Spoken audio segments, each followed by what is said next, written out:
പരിശുദ്ധാത്മാവിന് വേദപുസ്തകം കൊടുത്തിരിക്കുന്ന വ്യത്യസ്തമായ പേരുകൾ.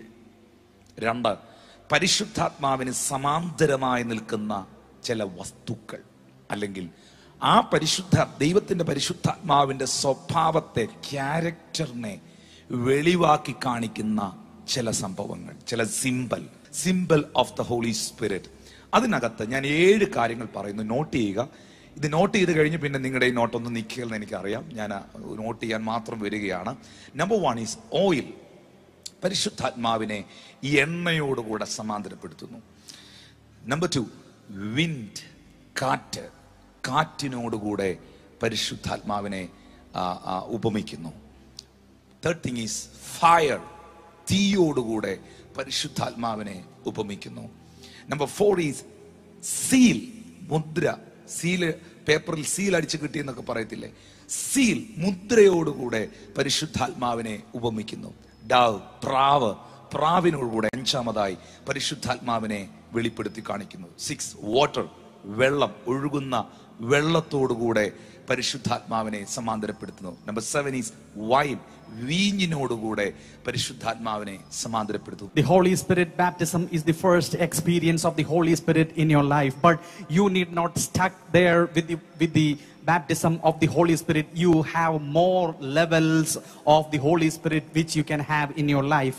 And as specifically we want to move today is the names of the Holy Spirit, the symbol of the Holy Spirit, and the character of the Holy Spirit which it reveals. Firstly, we have oil, and then we have wind, fire, seal, dove, water and wine. The different names and levels and characters of the Holy Spirit revealed through this. And as you hear this intently with a prayerful heart, with belief, you will have the experience wherever you have. And if you want that in your life, just type amen and say an amen and raise your hands and praise the Lord for these things in your life to be available. പരിശുദ്ധാത്മാവിനെ എണ്ണയോടുകൂടെ. Number 1 is oil, എണ്ണ. Hallelujah. സങ്കീർത്തന പുസ്തകം 45-ാം അധ്യായം അതിന്റെ 7-ാമത്തെ വാക്യത്തിൽ ദൈവവചനം പറയുന്നു, നീ നീതിയെ ഇഷ്ടപ്പെട്ട് ദുഷ്ടതയെ ദേഷിക്കുന്നു, അതുകൊണ്ട് ദൈവം നിന്റെ ദൈവം തന്നെ നിന്റെ കൂട്ടുകാരിൽ പരമായി നിന്നെ ആനന്ദ തൈലം കൊണ്ട് അഭിഷേകം ചെയ്തിരിക്കുന്നു. വായകൾ തുറന്ന് പറയാമോ? ആനന്ദ തൈലം കൊണ്ടുള്ള അഭിഷേകം. എനിക്കതിന്റെ ഒരു ഇംഗ്ലീഷ് ട്രാൻസ്ലേഷൻ ഭയങ്കരമായിട്ട് എന്നെ ടച്ച് ചെയ്തു. അതാണ് അതിന്റെ യഥാർത്ഥ അർത്ഥം. God has anointed you above your companion with the oil of the joy. God has anointed you above. നിന്റെ കൂട്ടുകാർക്കും മീതെ, നിന്റെ കൂടെ സഹകരിക്കുന്നവർക്കും മീതെ, നിന്റെ കൂട്ടുകാർക്കും കുടുംബക്കാർക്കും മീതെ നിന്നെ ഉയർത്തുന്ന എണ്ണ. അതേതാണ്? ദൈവത്തിന്റെ ആത്മാവ്, ദൈവത്തിന്റെ പരിശുദ്ധാത്മാവ്. എന്നെ എന്റെ കൂട്ടുകാരിൽ നിന്ന് വ്യത്യസ്തനാക്കിയത് ഈ പരിശുദ്ധാത്മാവ് എന്നിൽ വന്നപ്പോഴാണ്. എത്ര പേര് ആമീൻ പറയും? എന്നെ എന്റെ കുടുംബക്കാരിൽ നിന്ന് വ്യത്യസ്തനാക്കിയത് ഈ പരിശുദ്ധാത്മാവിനിൽ വന്നതുകൊണ്ടാണ്. ഇന്ന് പകലിൽ ഈ പ്ലാറ്റ്ഫോമിൽ നിന്ന് എനിക്ക് വചനം പ്രസംഗിക്കാൻ കഴിയുന്നത്, ഈ വചനം ഞാൻ നിങ്ങളോട് പറയുന്നത് ഞാനൊരു വലിയ ബൈബിൾ സ്കോളർ ആയതുകൊണ്ടോ വലിയ ഡോക്ടറേറ്റ് ഉള്ളത് കൊണ്ടോ അല്ല, പരിശുദ്ധാത്മാവിനുള്ളത് കൊണ്ടാണ്. Hallelujah.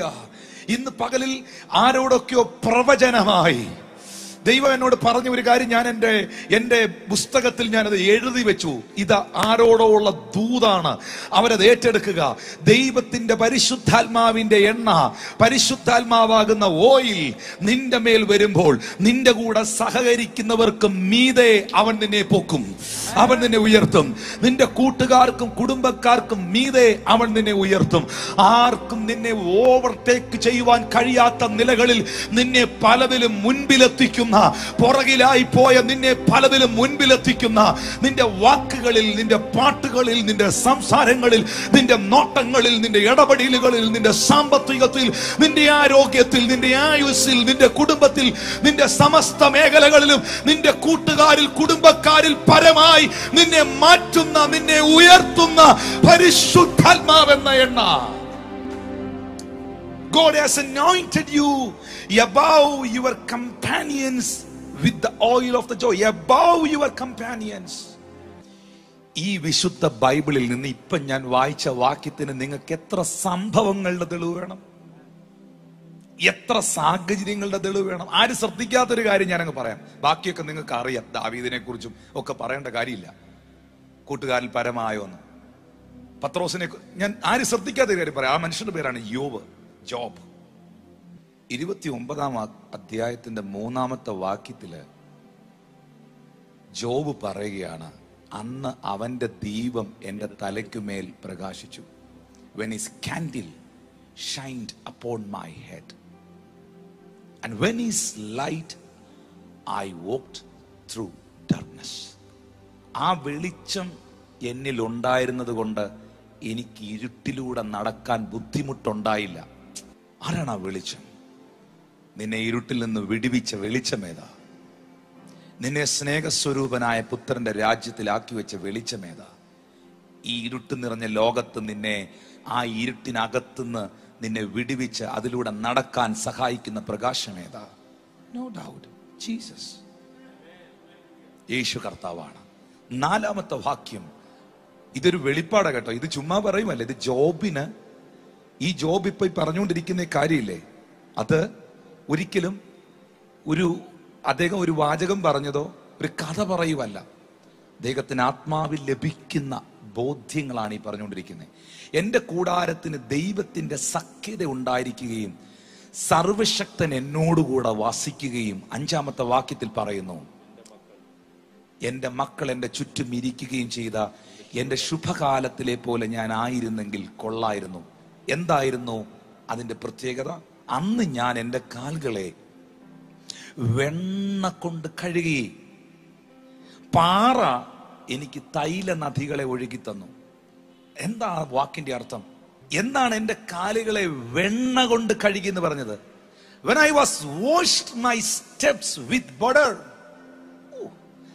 and the rock poured me out rivers of oil. എന്റെ മുകളിലേക്ക് ഒരു എണ്ണ ഒഴുകി വന്നു. ആ എണ്ണ ഒഴുകി വന്നത് ഒരു പാറയിൽ നിന്നാണ്.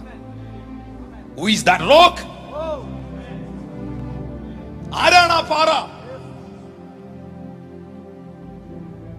I believe completely that rock is Jesus. നിങ്ങളെ വെട്ടിയെടുത്ത ആ പാറയിലേക്കും നിങ്ങളെ കുഴിച്ചെടുത്ത കനിഗർഭത്തിലേക്കും നിങ്ങൾ തിരിഞ്ഞു നോക്കുകയും ആ പാറ ക്രിസ്തു തന്നെ. No doubt. ആ പാറയാ ഒരിക്കൽ പറഞ്ഞത്, ക്രിസ്തുവാകുന്ന പാറ, ദാഹിക്കുന്നവൻ എന്റെ അടുക്കൽ വന്ന് കുടിക്കട്ടെ, എന്നിൽ വിശ്വസിക്കുന്നവന്റെ ഉള്ളിൽ നിന്ന് തിരുവെഴുത്ത് പറയുന്ന പോലെ ജീവജലത്തിന്റെ നദി ഒഴുകും. ഇത് അവനിൽ വിശ്വസിക്കുന്നവർക്ക് ലഭിക്കുവാനുള്ള പരിശുദ്ധാത്മാവിനെ കുറിച്ചത്രേ അവൻ പറഞ്ഞത്. ജോബ് പറയുകയാണ്, ആ പാറയിൽ നിന്ന് അവൻ എനിക്ക് തൈല നദികളെ ഒഴുക്കി തന്നു. എന്ന ആ പാറയിൽ നിന്ന് ഈ നദി, ഈ ഓയിൽ എന്നിലേക്ക് ഒഴുകിയോ, എന്റെ ലൈഫ് സ്റ്റൈൽ മാറി, എന്റെ ലെവൽ മാറി, എന്റെ അധികാരം മാറി. 7-ാമത്തെ വാക്യം നോക്കിക്കോ. ഞാൻ പുറപ്പെട്ട് പട്ടണത്തിന്റെ വാതിൽ ചെന്നു, വിശാല സ്ഥലത്ത് എന്റെ ഇരിപ്പിടം വെക്കുമ്പോൾ, കമോൺ ക്വിക്ലി റീഡ് ഇറ്റ്, യൗവനക്കാർ എന്നെ കണ്ടിട്ട് ഒളിക്കും, വൃദ്ധന്മാർ എഴുന്നേറ്റ് നിൽക്കും. പ്രഭുക്കന്മാർ സംസാരം നിർത്തി കൈകൊണ്ട് വാപുത്തും, ശ്രേഷ്ഠന്മാരുടെ ശബ്ദം അടങ്ങും, അവരുടെ നാവ് അണ്ണാക്കിനോട് പറ്റും. എന്റെ വാക്ക് കേട്ട് ചെവി എന്നെ വാഴ്ത്തും, എന്നെ കണ്ട കണ്ണ് എനിക്ക് സാക്ഷ്യം നിൽക്കും. നിലവിളിച്ച എളിയവനെയും അനാഥനെയും തുണയറ്റവനെയും ഞാൻ വിടുവിച്ചു. ഞാൻ പലർക്കും ഒരു വിടുതലായി മാറി. What is the reason? Job, എന്താണ് താങ്കൾ ആ നിലയിലേക്ക് വന്നത്? പലർക്കും താങ്കൾ ഒരു വിടുതലായി മാറിയത് എന്തുകൊണ്ടാണ്? താങ്കളെ കണ്ടപ്പോൾ പ്രഭുക്കന്മാർ വായടച്ചതും യൗവനക്കാർ ഒളിച്ചതും ആൾക്കാർ എഴുന്നേറ്റ് നിന്നതും പട്ടണത്തിന്റെ പ്രഭുവായ ഒരു കിങ്ങായി താൻ മാറിയത് എന്തുകൊണ്ടാണ്? ആ പാറയിൽ നിന്നും എന്റെ മേളിലേക്ക് ഒഴുകിയ ആ തൈല നദി. That oil changed my status. That oil changed my ministry. ഞാൻ പറഞ്ഞില്ലേ, എത്ര സംഭവം നിങ്ങൾക്ക് വേണം, എത്ര ചരിത്രം നിങ്ങൾക്ക് വേണം. ഇന്ന് മൊത്തവും പറഞ്ഞാലും തീരാത്തത് പറയാം. പക്ഷെ ഇത് നിങ്ങൾ ശ്രദ്ധിച്ചിട്ടില്ലാത്തതുകൊണ്ട് പറഞ്ഞതേ ഉള്ളൂ. ഇത് നിങ്ങളുടെ നോട്ടിനകത്തും ഹാർട്ടിനകത്തും ചേർത്ത് കണക്ട് ചെയ്ത് കിടക്കട്ടെ. സ്തോത്രം. നശിക്കുമാറായവന്റെ അനുഗ്രഹം എന്റെ മേൽ വന്നു. വിധവയുടെ ഹൃദയത്തെ ഞാൻ സന്തോഷം കൊണ്ട് ആർക്കുമാറാക്കി. അതിന്റെ പുറകിലോട്ട് ഞാൻ വീണ്ടും പോവാം. ആ 7 മുതലുള്ള വാക്യത്തിലേക്ക് വീണ്ടും പുറകോട്ട് പോവുകയാണ്. ഞാൻ പുറപ്പെട്ട് പട്ടണത്തിലേക്ക് ചെല്ലുമ്പോ, വിശാല സ്ഥലത്ത് എന്റെ ഇരിപ്പിടം ഞാൻ കൊണ്ടുവയ്ക്കുമ്പോ, അവിടെ രേഖപ്പെടുത്തിയിരിക്കുന്ന യൗവനക്കാർ എന്നെ കണ്ടിട്ട് ഒളിക്കും, വൃദ്ധന്മാർ എഴുന്നേറ്റ് നിൽക്കും, പ്രഭുക്കന്മാർ വായ്പൊത്തും. അതിന്റെ 10ാമത്തെ വാക്യത്തിൽ ഇങ്ങനെയാണ് എഴുതിയിരിക്കുന്നത്: ശ്രേഷ്ഠന്മാരുടെ ശബ്ദം അടങ്ങും, അവരുടെ നാവ് അണ്ണാക്കിനോട് പറ്റും. ആമീൻ. എന്റെ വാക്ക് കേട്ട് ചെവി പൊത്തും, എന്നെ കണ്ടിട്ട് അവർ സാക്ഷ്യം പറയും. കാരണം നിലവിളിച്ച എളിയവനെയും അനാഥനെയും വിധവയും തുണയറ്റവനെയും ഒക്കെ ഞാൻ വിടുവിച്ചു. ഞാനൊരു ഡെലിവറൻസ് മിനിസ്റ്ററായി മാറി. കർത്താവ് തന്നെ ഉപയോഗിക്കും. ഏത് പരാജിതനെയും ദൈവം ഉയർത്തും. പരിശുദ്ധാത്മാവ് ഒരുത്തന്റെ മേൽ വന്നാൽ ഏത് അശക്തനും ശക്തനാകും, ഏത് തകർന്നവനും അനുഗ്രഹിക്കപ്പെടും. പ്രതിസന്ധി ഇല്ലെന്നല്ല, പ്രശ്നങ്ങൾ ഇല്ലെന്നല്ല, കഷ്ടത ഇല്ലെന്നല്ല, രോഗം ഇല്ലെന്നല്ല, വെല്ലുവിളി ഇല്ലെന്നല്ല. യോബിന് ഇതെല്ലാം ഉണ്ടായിരുന്നു, ഇതെല്ലാം ഉണ്ടായിരുന്നു. പക്ഷേ ആ മനുഷ്യൻ അതിനെല്ലാം ഓവർകം ചെയ്തു. അതിന്റെ റീസൺ എന്തുവാന്നാ വായിപ്പിച്ചത്. ഇന്ന് പകലിലും ആ പാറയിൽ നിന്ന് ആ തൈല നദി നിന്റെ മേൽ ഒഴുകുന്നുണ്ടോ? ആ പാറയിൽ, ഞാൻ പറയുന്നു, ആ പാറയാകുന്ന ക്രിസ്തുവിൽ നിന്ന് ഒഴുകിയ തൈല നദിയാണ് അധികാരപ്പെടുത്തിയത്. ആ അധികാരം മാത്രമേ എനിക്ക് പറയാനുള്ളൂ, മറ്റൊന്നും പറയാനില്ല. എന്നെ ഡിഫറന്റ് ആക്കിയത് അതാണ്. എഴുന്നേക്കണ്ട എന്ന് തോന്നുന്നവനും എഴുന്നേറ്റത്,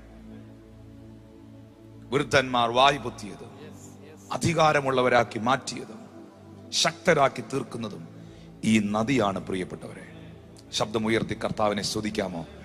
അതുകൊണ്ടാണ് ഞാൻ പറഞ്ഞത്, നീ നീതിയെ ഇഷ്ടപ്പെട്ട് ദുഷ്ടതയെ ദേഷിക്കുന്നെങ്കിൽ നിന്റെ കൂട്ടുകാരിൽ പരമായി നിന്നെ ആനന്ദ തൈലം കൊണ്ട് അഭിഷേകം. കൂട്ടുകാരിൽ പരമായത് God has anointed thee with the oil of gladness above the fellows.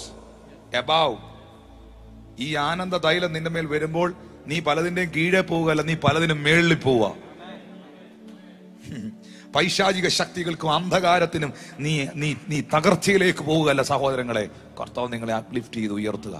U are caring that. ആരോടോ മനസ്സ് വിഷമിച്ചിരിക്കുന്ന, തകർന്നിരിക്കുന്ന, വേദനയോടിരിക്കുന്ന, നിരാശപ്പെട്ടിരിക്കുന്ന ചില വ്യക്തികളോട് കർത്താവ് പറയുന്നു, നിന്റെ മേളിൽ ഈ പരിശുദ്ധാത്മാവിന്റെ ഓയിൽ, ഈ പരിശുദ്ധാത്മാവിന്റെ എണ്ണ പകർന്നിട്ടുണ്ടെങ്കിൽ നീ പോലും അറിയുന്നില്ല സഹോദര.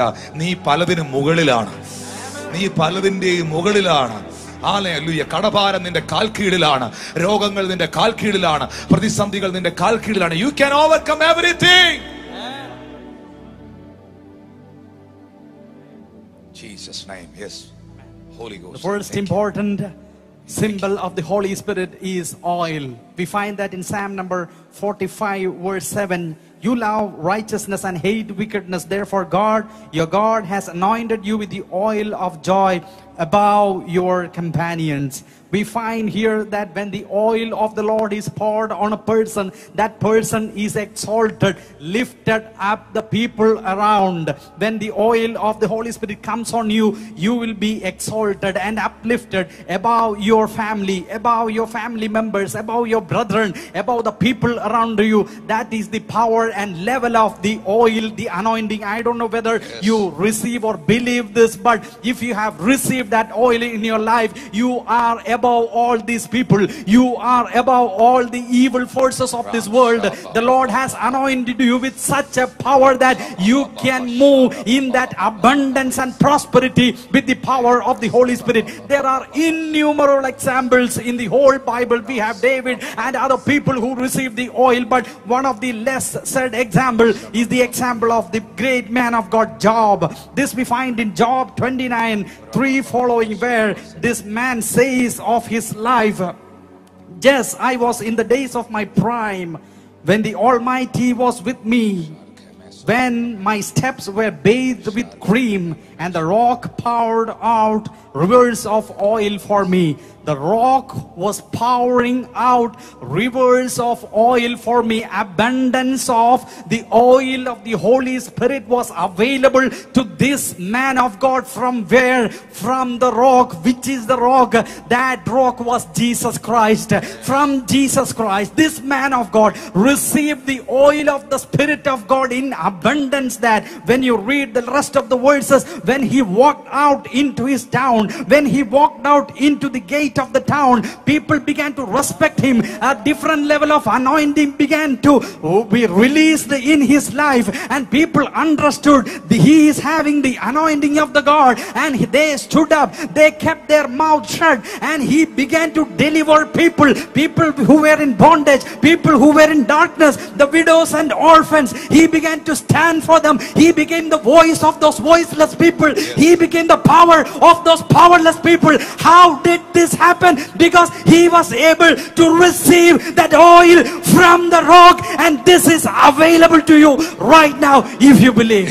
92-ന്റെ 9-10 വാക്യങ്ങളിൽ ബൈബിൾ പറയുന്നു, യഹോവേ, ഇതാ നിന്റെ ശത്രുക്കൾ നശിച്ചു പോകുന്നു, നീതികേട് പ്രവർത്തിക്കുന്ന ഏവരും ചിതറിപ്പോകും, എങ്കിലും എന്റെ കൊമ്പ് നീ കാട്ടുപോത്തിന്റെ കൊമ്പ് പോലെ ഉയർത്തും, പുതിയ എണ്ണ എന്നെ തേപ്പിക്കുന്നു.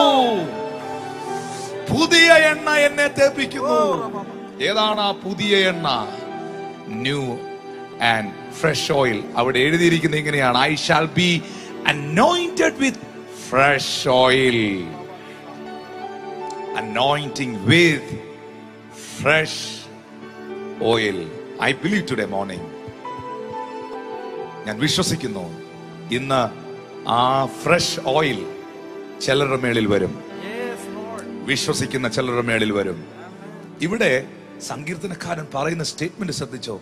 യഹോവേ, ഇതാ നിന്റെ ശത്രുക്കൾ, എന്റെ ശത്രുക്കളല്ല, നിന്റെ ശത്രുക്കൾ. ദൈവത്തിന്റെ ശത്രു ആരാണ്? നമുക്ക് പോരാട്ടമുള്ളത് ജഡരക്തങ്ങളോടല്ലെന്ന് നാം വായിക്കുന്നു.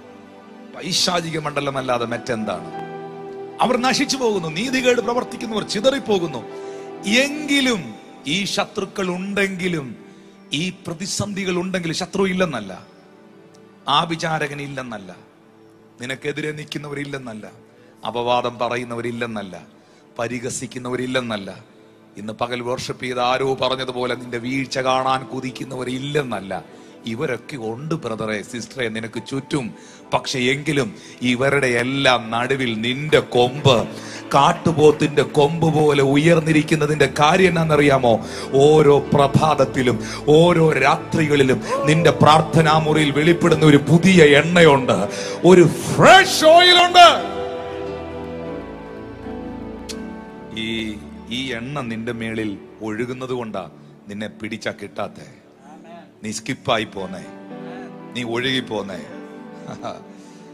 ഈ എണ്ണ നിന്റെ മേളിൽ ഒഴുകി നിൽക്കുന്നതുകൊണ്ടാ. ശത്രുവിനെ നിന്നെ ഒന്ന് പിടിച്ച അമക്കി ഒന്ന് ഇല്ലാതാക്കിയാൽ കൊള്ളാന്നുണ്ട്, പക്ഷെ പിടികിട്ടുന്നില്ല. ഈ അഭിഷേകത്തിന്റെ എണ്ണ, ഈ പരിശുദ്ധാത്മാവിന്റെ ഓയിൽ നിന്റെ മേളിൽ കിടക്കുന്നോണ്ട് ഗ്രിപ്പ് കിട്ടുന്നില്ല, പിടികിട്ടുന്നില്ല. പലതിൽ നിന്ന് നീ സ്കിപ്പായി പോവുകയാണ്. പുതിയ എണ്ണ, അതാണ് ഇതേ സങ്കീർത്തനക്കാരനായ ദാവീദ് പറഞ്ഞത്. 23-ാം സങ്കീർത്തനം 5-6 വാക്യങ്ങളിൽ, എന്റെ ശത്രുക്കൾ കാൺകെ നീ എനിക്ക് വിരുന്നൊരുക്കുന്നു, എന്റെ തലയെ എണ്ണ കൊണ്ട് നീ അഭിഷേകം ചെയ്യുന്നു. ആ എണ്ണ കൊണ്ടുള്ള അഭിഷേകം എന്റെ മേളിൽ വന്നതുകൊണ്ട് നന്മയും കരുണയും എന്റെ ആയുഷ്കാലമൊക്കെയും എന്നെ പിന്തുടരും. ഞാൻ യഹോവയുടെ ആലയത്തിൽ ദീർഘകാലം വസിക്കും, ദീർഘായുസ് തരും. എന്റെ തലയെ എണ്ണ കൊണ്ട് അഭിഷേകം ചെയ്യുന്നു. ആ എന്റെ ഹെഡിൽ ആ അനോയിന്റിങ് ഓയിൽ, പരിശുദ്ധാത്മാവിന്റെ എണ്ണ വന്നു കഴിഞ്ഞപ്പോൾ എന്റെ പാനപാത്രം എന്ന് പറഞ്ഞാൽ എന്തെന്നറിയോ? That's A blessing, overflowing. ഞാൻ നിങ്ങളോട് ഇങ്ങനെ പറയുന്നു, ഏറ്റെടുക്കാമോ? നീ യഥാർത്ഥമായി പരിശുദ്ധാത്മാവിൽ നിറയുമ്പോൾ, നീ യഥാർത്ഥമായി ദൈവശക്തിയെ സ്വീകരിക്കുമ്പോൾ, ആത്മനിറവിൽ ജീവിക്കാൻ തുടങ്ങുമ്പോൾ, നിന്റെ ഒരു പാനപാത്രവും വറ്റി വരളത്തില്ല. നിന്റെ പാനപാത്രം നിറഞ്ഞു കവിയും. My cup running over. നന്മയുടെ പുറകെ നീ പോകണ്ട, കരുണയുടെ പുറകെ നീ പോകണ്ട. നന്മയും കരുണയും നിന്റെ ആയുഷ്കാലം ഒക്കെയും നിന്റെ പുറകെ വരും. പല നന്മകളും നിന്നെ തേടി വരും. എത്ര പേർ ഇന്ന് യൂട്യൂബിൽ എന്നെ കാണുന്ന എത്ര പേർ അതിനൊരു ആമീൻ പറയും? പല നന്മയും നിന്നെ തേടി വരും. ഇത് സങ്കീർത്തനക്കാരനായ ദാവീദ് ഈ പുതിയ എണ്ണ എന്നെ തേപ്പിക്കുന്നു, എന്റെ കൊമ്പ് കാട്ടുപോത്തിന്റെ കൊമ്പ് പോലെ നീ ഉയർത്തുന്നു എന്നൊക്കെ പറയുമ്പോൾ, ശത്രുക്കൾ കാണുക നീ എനിക്ക് മേശ ഒരുക്കുന്നു, എന്റെ തലയെ എണ്ണ കൊണ്ട് അഭിഷേകം ചെയ്യുന്നൊക്കെ പറയുന്ന ആ പാട്ടില്ലേ സാംസ്, ഇത് ആ മനുഷ്യന്റെ അനുഭവമാണ്. കാരണം ഫസ്റ്റ് സാമുവേൽ ചാപ്റ്റർ 16:13 വായിക്കുമ്പോൾ, 1 ശമൂവേൽ 16:13 വായിക്കുമ്പോൾ, ഈ ദാവീദിനെ സഹോദര വർഗങ്ങളുടെ ഇടയിൽ വെച്ചിട്ട് സാമുവേൽ തൈലക്കൊമ്പെടുത്തു. Samuel took the horn of oil. ഇനി ഇവിടെ ഒന്ന് ശ്രദ്ധിച്ചോണം, ഒരു പ്രധാനപ്പെട്ട കാര്യം പറയാണ്. ദാവീദിന്റെ ശിരസിലേക്ക് സഹോദരങ്ങളുടെ മുമ്പിൽ വെച്ച് തഴഞ്ഞ ഇശ്ശായിയുടെ മുമ്പിൽ വെച്ച്, ഇശ്ശായി പോലും ദാവീദിനെ മറന്നായിരുന്നു കേട്ടോ. നല്ല കഴിവുള്ള മക്കളെയാ രംഗത്തിറക്കി നിർത്തിയേ. ദാവീദിന്റെ കാര്യം പറഞ്ഞേ ഇല്ല. 2-3 പ്രാവശ്യം എടുത്തെടുത്ത് ചോദിച്ചോണ്ട് വിളിക്കാതിരിക്കാൻ നിവൃത്തിയില്ലാത്തതുകൊണ്ട് വിളിപ്പിച്ചോണ്ട് വന്ന, ദൈവം പറഞ്ഞിട്ട് വിളിപ്പിച്ചോണ്ട് വന്ന. ഈ സഹോദരങ്ങളുടെ നടുവിൽ വെച്ച് ഈ തൈലക്കൊമ്പെടുത്ത് സാമുവേൽ തൈലം ദാവീദിന്റെ മേലിലോട്ട് ഒഴിക്കുന്നില്ലേ? നിങ്ങൾ ശ്രദ്ധിച്ചോണം, ഈ എണ്ണയല്ല പരിശുദ്ധാത്മാവ്. എണ്ണ എന്ന് പറയുന്നത് ഞാൻ പറഞ്ഞല്ലോ പരിശുദ്ധാത്മാവിന്റെ സിംബലാണ്, സമാന്തരമായ ഒരു ചിന്തയാണ്. കാരണം ഈ തൈലം സാമുവേൽ ദാവീദിന്റെ മുകളിലോട്ട് പകർന്നപ്പോൾ അവിടെ എഴുതിയിരിക്കുന്നു, യഹോവയുടെ ആത്മാവ് അന്നു മുതൽ ദാവീദിന്റെ മേൽ വന്നു. യഹോവയുടെ ആത്മാവ് അന്നു മുതൽ ദാവീദിന്റെ മേൽ വന്നു. 1 ശമൂവേൽ 16:13. യഹോവയുടെ ആത്മാവ് അന്നു മുതൽ ദാവീദിന്റെ മേൽ വന്നു. എന്നു മുതൽ പരിശുദ്ധാത്മാവിന് നിഴലായിരിക്കുന്ന ഈ എണ്ണ സാമുവേൽ, അവിടെയും ഒരു അഭിഷിക്തനെ നമുക്ക് കാണാം, ദാവീദിന്റെ മുകളിലോട്ട് പകരുമ്പോൾ, ചെയ്യുമ്പോൾ പരിശുദ്ധാത്മാവ് യഥാർത്ഥമായി അവനിലേക്ക് വന്നു. എണ്ണയാണ് പരിശുദ്ധാത്മാവെന്ന് പഠിക്കരുത്. എണ്ണ പരിശുദ്ധാത്മാവിന് നിഴലാണ്. Thank you Jesus. അതുകൊണ്ടാണ് മർക്കോസ് സുവിശേഷം 6-ാം അധ്യായം 12-13 വാക്യങ്ങളിൽ നമ്മൾ കാണുന്നുണ്ട്, അങ്ങനെ അവർ പുറപ്പെട്ട് മാനസാന്തരപ്പെടണമെന്ന് പ്രസംഗിച്ചു. ആര്? അപ്പോസ്തലന്മാർ. വളരെ ഭൂതങ്ങളെ പുറത്താക്കുകയും അനേക രോഗികൾക്ക് എണ്ണ തേച്ച് സൗഖ്യം വരുത്തുകയും ചെയ്തു. എണ്ണയാണോ അവരെ സൗഖ്യമാക്കിയത്? നോ. പിന്നെ എന്താ അപ്പോസ്തലന്മാർ അങ്ങനെ ചെയ്തത്? ഇനി ലിസൺ, ഇത് പരിശുദ്ധാത്മാവ് അപ്പോസ്തലന്മാരുടെ മേൽ വരുന്നതിന് മുൻപാണ് അവരത് ചെയ്തത്. എന്നാൽ പരിശുദ്ധാത്മാവ് അപ്പോസ്തലന്മാരുടെ മേൽ വന്നു കഴിഞ്ഞപ്പോൾ ശുശ്രൂഷയുടെ ലെവൽ മാറി. പിന്നെ അവർക്ക് എണ്ണയൊന്നും വേണ്ട, നിഴല് മതി. അവർ പുറപ്പെട്ട് എണ്ണ തേച്ച് പ്രാർത്ഥിച്ചു, രോഗികളെ സൗഖ്യമാക്കി. അവിടെയും ആ എണ്ണയും പരിശുദ്ധാത്മാവിന് നിഴലായി നിൽക്കുന്നു. എന്നാൽ പുതിയ നിയമത്തിലേക്ക് വരുമ്പോൾ മൂപ്പന്മാരോട്, യാക്കോബിന്റെ ലേഖനത്തിൽ മൂപ്പന്മാരോട്, എൽഡേഴ്സിനോട് യാക്കോബ് പറയുകയാണ്, ജെയിംസ് ചാപ്റ്റർ 5:14, യാക്കോബ് 5:14, നിങ്ങളിൽ ദീനമായി കിടക്കുന്നവൻ സഭയിലെ മൂപ്പന്മാരെ വരുത്തട്ടെ, അവർ കർത്താവിന്റെ നാമത്തിൽ എണ്ണ പൂശി അവന് വേണ്ടി പ്രാർത്ഥിക്കട്ടെ. ഞാൻ ഉറപ്പായി വിശ്വസിക്കുന്നു, ഇവിടെ ഉദ്ദേശിക്കുന്നത് ഒരു ഹീലിംഗ് ഓയിൽ അല്ല. ആ എണ്ണ എന്ന് പറയുന്നത് പഴയ നിയമത്തിലും പുതിയ നിയമത്തിലും അത് പരിശുദ്ധാത്മാവിന് നിഴലായി നിൽക്കുന്നതാണ്. Because the anointing shall break the yokes. അഭിഷേകം മാത്രമാണ് നുകം തകർക്കുന്ന. രോഗത്തിന്റെ നുകം തകർക്കാൻ പരിശുദ്ധാത്മാവിന് കഴിയും. കാരാഗ്രഹത്തിന്റെ അടിസ്ഥാനം ഇളക്കിയത് അപ്പോസ്തലന്മാർ എന്തെങ്കിലും സാധനം വെച്ചിട്ടല്ല, എന്തെങ്കിലും എക്യുപ്മെന്റ്സ് കൊണ്ടല്ല അവർ ജങ്ങല പൊട്ടിച്ചത്, എന്തെങ്കിലും എക്യുപ്മെന്റ്സ് കൊണ്ടോ ഇൻസ്ട്രുമെന്റ്സ് കൊണ്ടോ അല്ല അവർ അടിസ്ഥാനം ഇളക്കിയത്. അവർ ദൈവത്തെ ആരാധിച്ചു, അവർ പാടി സ്തുതിച്ചു. എനിക്കറിയാം, ദൈവത്തെ ആരാധിക്കുമ്പോൾ, പാടി സ്തുതിക്കുമ്പോൾ, ആത്മാവിൽ നിറയുമ്പോൾ ദൈവശക്തി അവിടെ വെളിപ്പെടും. ആ ദൈവശക്തി ചെയിനുകളെ ബ്രേക്ക് ചെയ്തു. അവരുടെ മാത്രമല്ല, എല്ലാവരുടെയും ജയില് തുറന്നു. അവിടെ എല്ലാവർക്കും സ്വാതന്ത്ര്യമായി. ഒരുത്തൻ ആരാധിച്ചപ്പോ എല്ലാവർക്കും സ്വാതന്ത്ര്യമായി. ഇന്ന് പല ആരോടോ പറയുന്നു, നീ ഒറ്റയ്ക്കായിരിക്കാം വീട്ടിൽ വിശ്വാസത്തിൽ വന്നേ, ഒറ്റയ്ക്കായിരിക്കാം പരിശുദ്ധാത്മാവിൽ നിറഞ്ഞിരിക്കുന്നത്. Now, when we read Psalm number 92 verse 10, we can understand the fact that from 9 forward, behold your enemies, O Lord. And then the psalmist says, Yes. my horn you have exalted like a wild ox. I have been anointed with fresh oil. So when is the fresh oil coming to a person? Here from the context, what we understand is, of course, there are enemies. It's not a life without enemies. It's not a life without problems. Of course, enemies are there. But amidst all those people who work against you, the Lord is anointing a person with fresh oil. That's why Satan doesn't have a grip on you. That's why you are just evading and eluding from Satan. Why? Because the oil is covering you. Many a times Satan had actually come to take your life through different dangers and through different sickness, accidents and other problems. Satan actually wanted to have his grip on you, on your family, on your children. But how did you skid from him?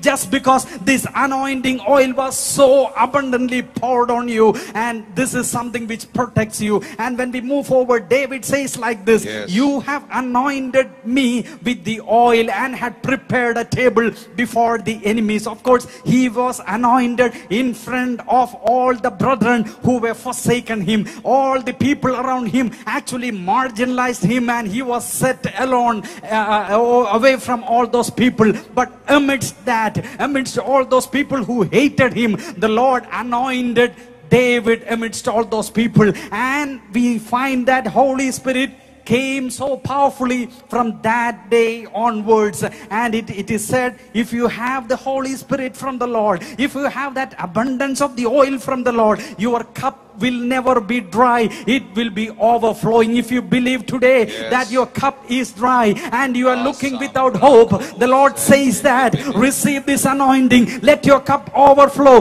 Let you have the abundance of the Holy Spirit in your life, and you will be prospering step by step. And when you look into this symbol of oil in the Gospels, Mark chapter 6, 12 to 13, apostles were anointing the sick with the oil, and the people were healed because of this anointing oil. And after the apostles received the power of the Lord from in Acts chapter 2, you find that their level also changed. They are no more anointing these people with oil for healing. You can find they're just shadows of Peter was just enough to heal people. When you advance in the level of anointing, the permeation, how the anointing spreads and releases, it will be in an abundant manner, as we witness in the life of Peter. And James 5:14 says, let the sick person summon the elders and let them lay the oil on them and pray that they will heal the sick. Why this happens? Why is oil used for healing? Because anointing shall break the yoke. That is the promise which the Lord has given. Oil symbolizes Holy Spirit. If the anointing breaks the yoke, we find the same thing happening in the jail where Paul and Silas were worshiping in the anointing of the Lord. You can find the foundations of the jail was shaken. All the people's shackles were, it was just broken. When the anointing spread, all the bondages were broken. All the diseases, all the sickness, all the problems which is inflicting you as a hereditary disease, if the anointing oil of the Holy Spirit is released on you, you will be healed instantaneously. If you believe just now, that's going to happen now. പരിശുദ്ധാത്മാവിന്റെ എണ്ണയെ നിങ്ങൾ വളരെ serious ആയി കാണണം. ഇതിനെ നിസ്സാരമായി കാണരുത്. Especially നമ്മുടെ കർത്താവിന്റെ വരവ് ഏറ്റവും അടുത്തിരിക്കുന്നു. യേശുക്രിസ്തു പറഞ്ഞ ഒരു ഉപമ, ഒരു സംഭവം നിങ്ങൾക്കറിയാം. 10 കന്യകമാർ. മത്തായി സുവിശേഷം 25-ാം അധ്യായം 1 മുതൽ 13 വരെയുള്ള വാക്യങ്ങൾ. ആ 10 കന്യകമാരിൽ 5 കന്യകമാർ മാത്രമേ മണവാളന്റെ കൂടെ പ്രവേശിപ്പാൻ, സ്വർഗത്തിൽ എത്തുവാൻ കഴിഞ്ഞുള്ളൂ. 5 കന്യകമാർ തള്ളപ്പെട്ടു പോയി, കൈവിടപ്പെട്ടു പോയി. What is the reason? വിളക്കില്ലാതിരുന്നതല്ല, ഡ്രസ് ഇല്ലാതിരുന്നതല്ല, എണ്ണയില്ലായിരുന്നു. ഈ എണ്ണയെ നിങ്ങൾ നിസ്സാരമായി കാണരുത്. ഈ എണ്ണയെ നിങ്ങൾ നിസ്സാരമായി കാണരുത്. ഈ പരിശുദ്ധാത്മാവിനെ നിങ്ങൾ നിസ്സാരമായി കാണരുത്. ക്രിസ്തുവിനെ മരിച്ചവരുടെ ഇടയിൽ നിന്ന് ഉയർപ്പിച്ച ആത്മാവ് നിങ്ങളിൽ വസിക്കുന്നുവെങ്കിൽ നിങ്ങളുടെ മർത്യ ശരീരങ്ങളെയും ഉയർപ്പിക്കും. Thank you Jesus. Same spirit. ഈ മാത്യു ചാപ്റ്റർ 25 25-ാം അധ്യായത്തിൽ ജിജി പാസ്റ്ററോട് ഞാൻ 2-3 വാക്യങ്ങൾ മാത്രം വായിക്കാൻ ആവശ്യപ്പെടുക. ഞാൻ പ്രാർത്ഥിക്കാൻ തുടങ്ങാൻ പോവാ. അതിന്റെ 3-ാമത്തെ വാക്യം, വേർഡ് 3. ബുദ്ധിയില്ലാത്തവർ വിളക്കെടുത്തപ്പോൾ എണ്ണ എടുത്തില്ല. ബുദ്ധിയുള്ളവരോ വിളക്കോടുകൂടെ പാത്രത്തിൽ എണ്ണയും എടുത്തു. ജിജി മോൻ പാസ്റ്ററെ, ദൈവദാസന്മാരെ ശ്രദ്ധിക്കാമോ? ബുദ്ധിയില്ലാത്തവര് വിളക്കെടുത്തു, പക്ഷെ എണ്ണ എടുത്തില്ല. എന്താ അതിന്റെ കാരണം? അപ്പം അവിടെ 3-ാമത്തെ വാക്യത്തിൽ ഇംഗ്ലീഷിൽ എഴുതിയിരിക്കുന്ന they that were foolish took their lamps and took no oil with them. Foolish, വിഡ്ഢികൾ, foolish. എണ്ണയില്ലാത്തവരെ എന്തുവാ വിളിച്ചതെന്ന് അവിടെ എഴുതിയിട്ടുണ്ട്. ഞാൻ അതിലോട്ട് പോകുന്നില്ല. ബുദ്ധിയില്ലാത്തവരെന്ന് പറയുന്ന മലയാള പദത്തിന് കുറച്ചുകൂടെ ഒരു സ്റ്റാൻഡേർഡ് ഉണ്ട്. ഇംഗ്ലീഷിൽ ഒരു സ്റ്റാൻഡേർഡും ഇല്ലാതാ പറഞ്ഞിരിക്കുന്നത്. That they were foolish took their lamps and took no oil with them. വിഡ്ഢികൾ. എണ്ണയെ കുറിച്ച് അവർ സീരിയസ്നെസ് ഇല്ലായിരുന്നു.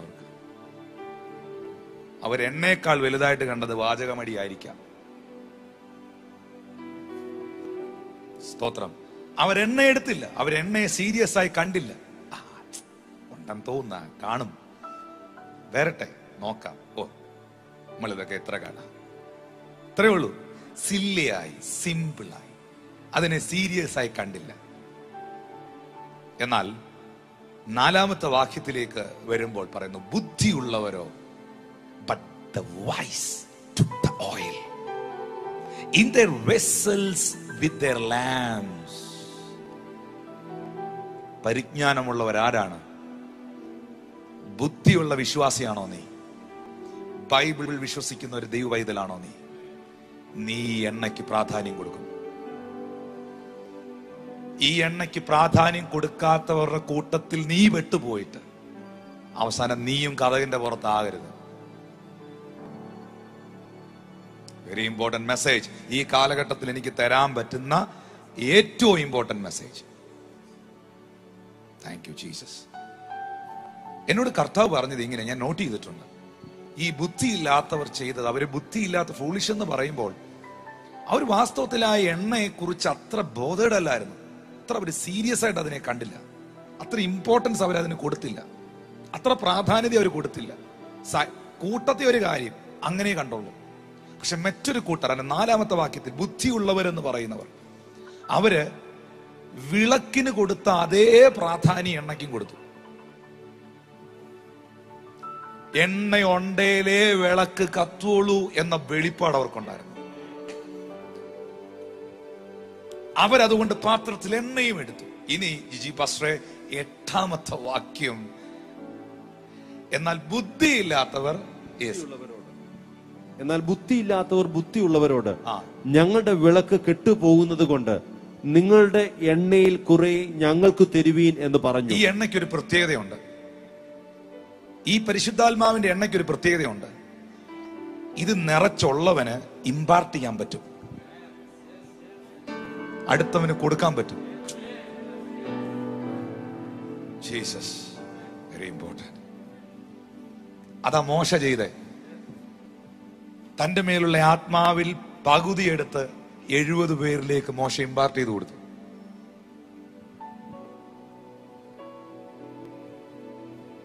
Very important. എണ്ണയുള്ളവനോട് എണ്ണയില്ലാത്തവർ വന്ന് ആ സമയത്ത് പറയുകയാണ്, ഞങ്ങളുടെ വിളക്കിൽ എണ്ണ കെട്ടുപോയത് കൊണ്ട് നിങ്ങളുടെ എണ്ണയിൽ കുറച്ച് ഞങ്ങൾക്ക് തരുവീൻ എന്ന് പറഞ്ഞു. ഒന്ന് പ്രാർത്ഥിച്ചു, പാസ്റ്റേ കർത്താവ് വന്നെന്നാ തോന്നുന്നേ. ഓ പോകട്ടെ, ഞാനൊന്ന് പ്രാർത്ഥിച്ചു ഒരു അഭിഷേകത്തിന് വേണ്ടി. ഇവിടെ ഇരുന്നാ മതി, പോകേണ്ടവരൊക്കെ പൊക്കോളും. പ്രാപിക്കണമെങ്കിൽ ഇപ്പോൾ പ്രാപിച്ചോ, സ്വീകരിക്കേണ്ടത് ഇപ്പോൾ സ്വീകരിച്ചോ, ഏറ്റെടുക്കേണ്ടത് ഏറ്റവും സ്വീകരിച്ചു. തരാൻ പാസ്റ്ററോടെ കാണുകയല്ലോ. ഡെഫിനറ്റ്ലി ഇതൊരു ഭയങ്കര മെസ്സേജാണ്. അതിന്റെ 10ാമത്തെ വാക്യത്തിൽ അവർ വാങ്ങുവാൻ പോയപ്പോൾ മണവാളൻ വന്നു. ഒരുങ്ങിയിരുന്നവർ അവനോടുകൂടെ കല്യാണ സദ്യക്ക് ചെന്നു, വാതിൽ അടയ്ക്കുകയും ചെയ്തു. കാരണം ഈ എണ്ണ ഗ്രേസ് പീരീഡിൽ മാത്രം സെയിൽ ചെയ്യുന്നതാണ്. കൃപയുടെ വാതിൽ അടച്ചു കഴിഞ്ഞാൽ പിന്നെ കട ക്ലോസ്ഡാ. ഇനി വാങ്ങാൻ പോയ കിട്ടുകയില്ല. ഈ ഓയിൽ വാങ്ങിക്കാൻ കിട്ടുകയില്ല. പിന്നെ ഇത് ഞാൻ ഈ പറയുന്ന ഒന്നുകൂടെ പറയാം. ഈ ഓയിലിന്റെ ഡിസ്ട്രിബ്യൂഷൻ നിൽക്കും എപ്പോഴാണെന്നറിയാമോ?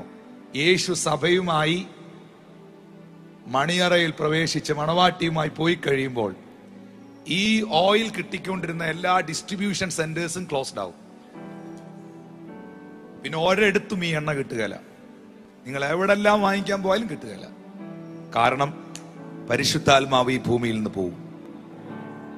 അതുകൊണ്ട് ഈ ഒരു സന്ദേശത്തെ വളരെ സീരിയസ് ആയി കാണുക. 3ാമത്തെ വാക്യത്തിൽ ബുദ്ധിയില്ലാത്തവരെന്ന് പറഞ്ഞത് അവർ ഈ എണ്ണയ്ക്ക് സീരിയസ്നെസ് കൊടുത്തില്ല. ബുദ്ധിയുള്ളവരെന്ന് പറഞ്ഞത് വിളക്കിനെ പോലെ തന്നെ അവർ എണ്ണയ്ക്കും പ്രാധാന്യം കൊടുത്തു.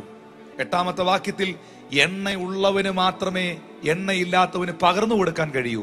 പക്ഷെ 10ാമത്തെ വാക്യം പറയുന്നു, മണവാളനുമായി മണവാട്ടിയാകുന്ന സഭ മണിയറയിൽ പ്രവേശിച്ചു കഴിഞ്ഞാൽ പിന്നെ ഈ എണ്ണ വാങ്ങാൻ കിട്ടുകയില്ല. This is the time to receive the Holy Spirit. This is the season to receive the power of God. That's why I pray everyone. Hallelujah. ഇനി യേശു കർത്താവ് മറ്റൊരു സംഭവത്തിലൂടെ ഇത് തെളിയിച്ചു. അത് ലൂക്കോസ് 10:34 നല്ല ശമരിയക്കാരന്റെ ചരിത്രത്തിലൂടെ. അതൊരു ഭയങ്കര ആഴമേറിയ ഒരു ഭാഗമാണ്. ദേവദാസനെ translate please. Thank you, Jesus. Hallelujah. Some people take this oil very lightly and they take in a silly manner. But you have to take the Holy Spirit, the oil of the anointing, so serious. This is very evident from Matthew chapter 25 when Jesus is telling the parable of the wise and the foolish virgins. What we find is that there were 10 virgins and 5 were foolish and 5 were wise. And why these people, some were foolish and some were wise? The foolish virgins were not different from others, but the main differences are very evident. They had the apparel, all the dress code they needed, they had. They had the lamp in their hand, that was well and good. But they had no oil, and that made the difference between them and the wise people. If the Spirit which raised Jesus Christ from the dead is in you, that Holy Spirit will raise you from the dead when the second coming of Jesus comes. The second coming of Jesus happens. That means the oil inside you is very important at the second coming, and that is very serious. And these people were very silly. And if you are a serious believer in Christ, you need to take this close to your heart. If you are a wise believer, do not get yoked to the people who just mock the Holy Spirit. Do not be associated with people who just simply ridicule the Holy Spirit, because that makes the difference when the second coming of Jesus happens and you will be rejected. And here we find that the people who were wise, they gave equal importance to the lamb as well as to the oil. And they understood that only with the oil the lamb will be of some use. And they understood that, and they kept the oil intact. And in verse 8 we find that these people who were foolish, they tried to ask the people some oil. That means the impartation of the oil, impartation of the anointing of the Lord can happen from a person who is anointed by the Lord. But there is a time limit. Today is the time when the anointing oil is available to everyone. The distribution centers, the churches are open in every part of the world. You can have access to this anointing oil at this point of time. But a time is coming when the door of grace will be closed and no more more this oil will be available.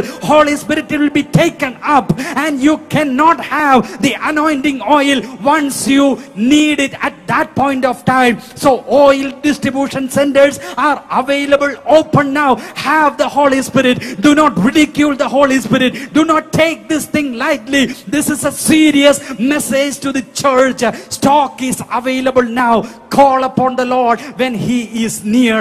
And that's what same we find again, the importance of oil in Luke chapter 10 verse 34, which the pastor will be explaining now. വിശുദ്ധ വചനത്തിനകത്ത് ഒരു വചനം ഇങ്ങനെ പറയുന്നുണ്ട്, നിന്റെ തലയിൽ എണ്ണ കുറയാതിരിക്കട്ടെ, നിന്റെ ഉടുപ്പ് എപ്പോഴും വെള്ളയായിരിക്കട്ടെ. നിന്റെ തലയിൽ എണ്ണ കുറയാതിരിക്കട്ടെ, എണ്ണ എപ്പോഴും ഉണ്ടായിരിക്കട്ടെ, നിന്റെ വസ്ത്രം എപ്പോഴും വെള്ളയായിരിക്കട്ടെ. അതിന്റെ അർത്ഥം തലയിൽ നിറച്ചും വെളിച്ചെണ്ണയും തേച്ച് വെള്ള ഉടുപ്പ് ഇടാനല്ല. നിന്റെ തലയിൽ എപ്പോഴും എണ്ണയുണ്ടായിരിക്കട്ടെ, നിന്റെ വസ്ത്രം വെണ്മയായിരിക്കട്ടെ എന്ന് പറയുന്നത് തല നിറച്ചും വെളിച്ചെണ്ണയും തേച്ച് വെള്ള ഉടുപ്പ് ഇട്ട് ഇങ്ങനെ ജീവി നടക്കുന്ന കാര്യമല്ല. അതൊരു ആത്മീയ അർത്ഥമാണ്. It's very important. സ്തോത്രം. Praise the Lord. Blessed be the name of the Lord. നിന്റെ തലയിൽ എണ്ണ കുറയാതിരിക്കട്ടെ, നിന്റെ ശിരസിലെപ്പോഴും ഈ പരിശുദ്ധാത്മാവിന്റെ എണ്ണ ഒഴുകിക്കൊണ്ടിരിക്കട്ടെ. നിന്റെ ജീവിതം വിശുദ്ധിയുള്ളതായിരിക്കട്ടെ. നിന്റെ ജീവിതം വിശുദ്ധിയുള്ളതായിരിക്കട്ടെ. Thank you precious Jesus. ഈ ലൂക്കോസ് 10:34 രൂപാന്തരപ്പെടുത്തുന്ന, നിന്നെ ഹീൽ ചെയ്യുന്ന വഴിയമ്പലത്തിന്റെ ജേർണി. എന്നിട്ട് അവിടെ ആക്കിയിട്ട് ഈ ശമരിയൻ പറയുന്നുണ്ട്, ഞാൻ തിരിച്ചു വരും, ഞാൻ മടങ്ങി വരും, അധികമായി എന്തെങ്കിലും ചെലവിട്ടാൽ ഞാൻ തിരിച്ചു തരും. അതെ, ഈ നല്ല ശമരിയൻ പറഞ്ഞിരിക്കുന്നു, ഐ വിൽ കം ബാക്ക്. ഞാൻ തിരിച്ചു വരും, ഞാൻ മടങ്ങി വരും. പക്ഷേ ആ തിരിച്ചു വരുമ്പോ, മടങ്ങി വരുമ്പോ ആർക്കു വേണ്ടിയായി മടങ്ങി വരുന്നേ? തിരിച്ചു വരുന്നത്, മടങ്ങി വരുന്നത് വഴിയമ്പലക്കാരനെ ഒരു റൂം കൂടെ പണിത് കൊടുക്കാനാണോ? തിരിച്ചു വരുന്നത്, മടങ്ങി വരുന്നത് ആരെ കാണാനാ? ആരിലാണോ ഞാൻ എണ്ണ പുരട്ടിയത്, ആരിലാണോ വീഞ്ഞു പകർന്നത്, അവനെ കാണാൻ ഞാൻ തിരിച്ചു വരും. യെസ്, ഞാൻ എന്റെ പാത്രത്തിൽ നിന്ന് എണ്ണ പകർന്നവനെ ചേർക്കാൻ ഞാൻ തിരിച്ചു വരും. ഞാൻ എന്റെ പാത്രത്തിൽ നിന്ന് എണ്ണ പകർന്നവനെ ചേർക്കാൻ ഞാൻ